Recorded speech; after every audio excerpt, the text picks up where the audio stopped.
अस्सलामुअलैकुम। मेरा नाम मोहम्मद ज़ियाउल्लाह है और आज की वीडियो में हम 8086 माइक्रो प्रोसेसर का आर्किटेक्चर डिस्कस करेंगे। आर्किटेक्चर डिस्कस करने से पहले हम ये देख लेते हैं कि 8086 माइक्रो प्रोसेसर है क्या। तो 8086 माइक्रो प्रोसेसर एक 16 बिट माइक्रो प्रोसेसर है जो कि इंटेल ने 1978 में डिज़ाइन किया था। 16 बिट का मतलब ये है कि ये 16 बिट के डाटा पर अरिथमेटिक और लॉजिकल ऑपरेशंस एक ही साइकिल में परफॉर्म कर सकता है और इसके सिस्टम बस भी 16 बिट पर मुश्तमिल होती है।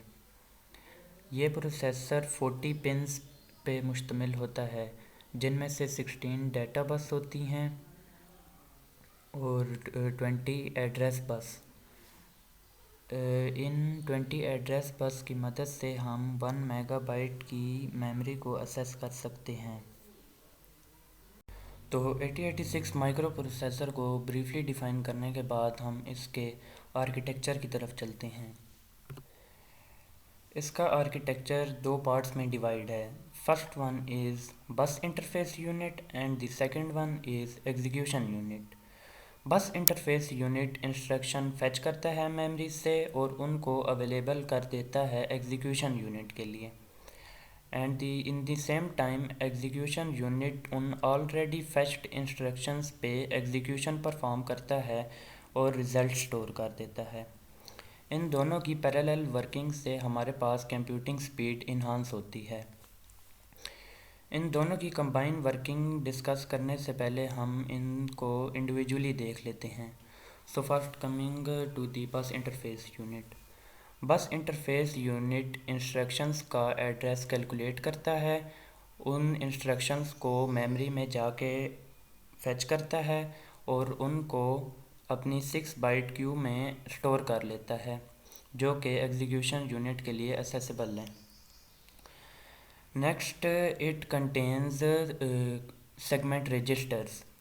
Segment registers are 16-bit registers जो कि स्टार्टिंग एड्रेस कंटेन करते हैं उन सेगमेंट्स का जो कि मेमोरी में मौजूद होते हैं। So the first one is code segment register. It is a 16-बिट रजिस्टर जो कि स्टार्टिंग एड्रेस कंटेन करता है कोड सेगमेंट ऑफ मेमोरी। तो कोड सेगमेंट ऑफ मेमोरी में क्या मौजूद होता है? करंट प्रोग्राम जो कि रन हो रहा होता है। कोड सेगमेंट जो कि मेमोरी में मौजूद होता है उसकी किसी भी इंस्ट्रक्शंस पे जाने के लिए हमें एक ऑफसेट रिक्वायर होता है। वो ऑफसेट हमें इंस्ट्रक्शन पॉइंटर प्रोवाइड करता है जिसको मैंने हाईलाइट किया है।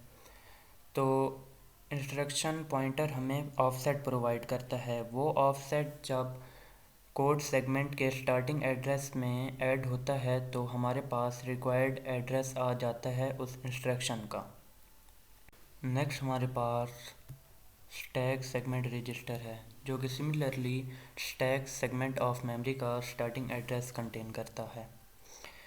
तो स्टैक सेगमेंट जो मेमोरी में मौजूद होता है वो बिल्कुल एक स्टैक की वर्किंग करता है जिसके अंदर हम पुश और पॉप ऑपरेशंस परफॉर्म करते हैं और स्टैक पॉइंटर की मदद से हम इंस्ट्रक्शन के एड्रेस कैलकुलेट कर सकते हैं। The third one is data segment register. Data segment register data segment of memory का starting address contain करता है। Data segment of memory contains the data. And the last one is extra segment register.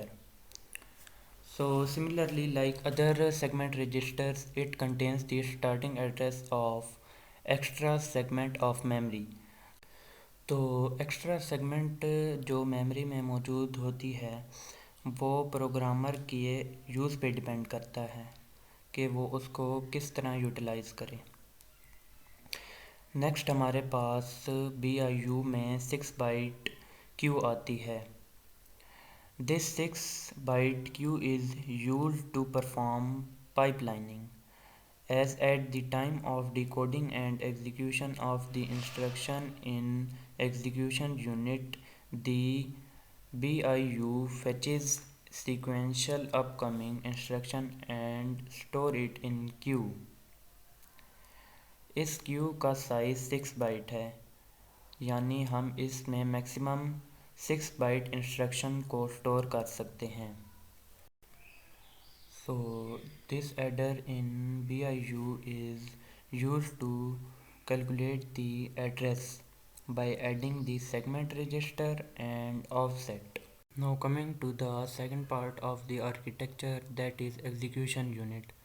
So the execution unit performs the decoding and execution of the instructions that are being fetched from the desired memory location. तो जो instructions बस interface unit ने fetched की थी memory से, उन पे execution unit decoding और एग्जीक्यूशन परफॉर्म करता है. एग्जीक्यूशन यूनिट में कंट्रोल यूनिट इंस्ट्रक्शन के ऑप कोड को डिकोड करता है और डिकोड करने के बाद कंट्रोल सिग्नल्स जनरेट करता है, जो कि जनरल पर्पस रजिस्टर्स को इन्फॉर्म करते हैं कि कौन सी स्टोर्ड वैल्यू रिलीज़ करें.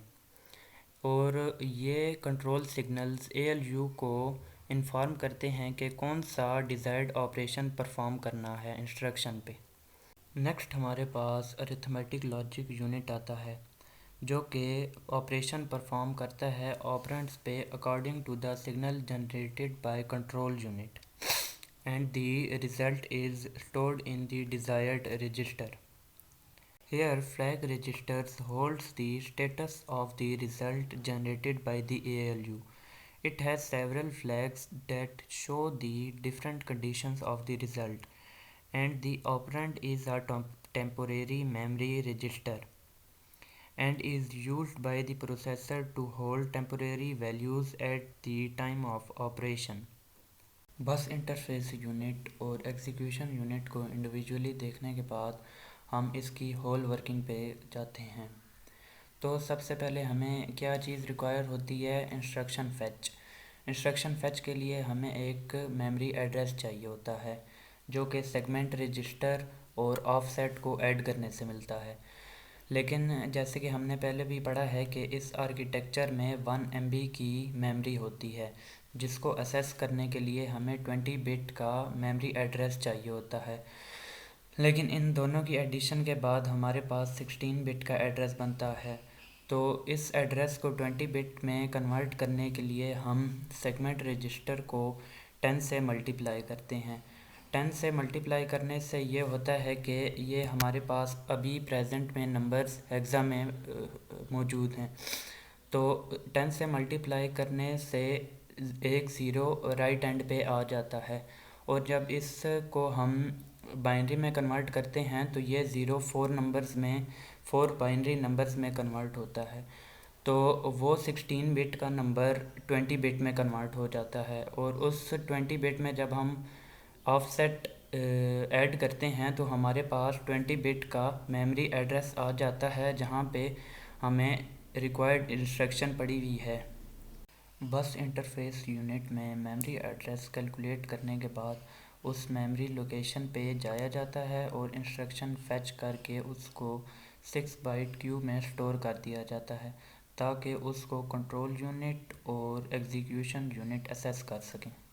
जब इंस्ट्रक्शन कंट्रोल यूनिट के लिए अवेलेबल हो जाती है तो कंट्रोल यूनिट उसके इंस्ट्रक्शन के ऑप कोड को डिकोड करता है और कंट्रोल सिग्नल्स जनरेट करता है उस इंस्ट्रक्शन के अकॉर्डिंगली.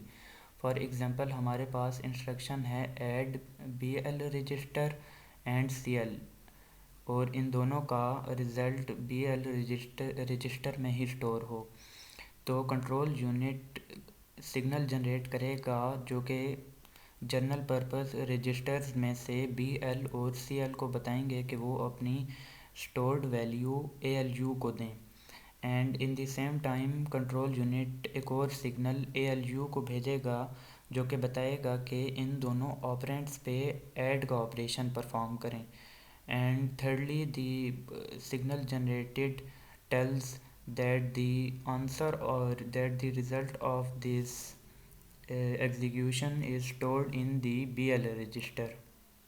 इस तरह हमारे पास fetch and decode and execution का साइकिल पैरेलल में परफॉर्मेंस देता है. तो जब एक इंस्ट्रक्शन फेच होती है तो उसके बाद ऑफसेट इंक्रीमेंट हो जाता है नेक्स्ट इंस्ट्रक्शन को फेच करने के लिए। तो ये टेक्निक हमारे पास सीक्वेंशियल इंस्ट्रक्शंस में गुड परफॉर्मेंस देती है। लेकिन अगर हम ब्रांचिंग में देखें तो हमारे पास क्यू में पहले से इंस्ट्रक्शन स्टोर्ड होती हैं। तो ब्रांचिंग जब हमारे पास इस आर्किटेक्चर में आती है तो हमें पूरी क्यू को रिमूव करना पड़ता है, जो इस आर्किटेक्चर का एक शॉर्टकमिंग है। So that is from the topic 8086 architecture, जिसके अंदर हमने शुरू में ब्रीफली 8086 माइक्रो प्रोसेसर का इंट्रोडक्शन दिया, फिर उसके आर्किटेक्चर के दोनों पार्ट्स को इंडिविजुअली डिस्क्राइब किया और एंड में उसकी होल वर्किंग को देखा। तो अगर ये वीडियो आपके लिए हेल्पफुल रही है तो वीडियो को लाइक करें और चैनल को सब्सक्राइब करें। Thank you.